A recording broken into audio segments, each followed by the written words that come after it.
పార్వతీపురం మన్యం జిల్లా గరుగువిల్లి మండలంలో దొంగలు బీభత్సం సృష్టించారు. ఓ ఇంట్లోకి చొరబడి భార్యాభర్తల్ని కట్టేసి మరీ ఇంట్లో ఉన్న బంగారాన్ని దొంగిలించారు. కొంత నగదును సైతం ఎత్తుకెళ్లినట్టు సమాచారం.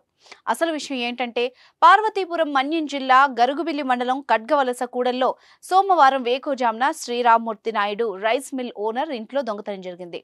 దొంగలు భార్యాభర్తలిద్దరిని గుడ్డలతో కట్టేసి మరీ ఇంట్లో నుంచి సుమారు 80 నుంచి 100 తులాల బంగారం చోరీ చేశారు. మీరు కొత్తగా బిజినెస్ స్టార్ట్ చేయాలనుకుంటున్నారా? మార్చ్ 16, 17 హైటెక్స్ లో ఫ్రాన్సెస్ ఇండియా బిగ్గెస్ట్ ఫ్రో ఎక్స్పో.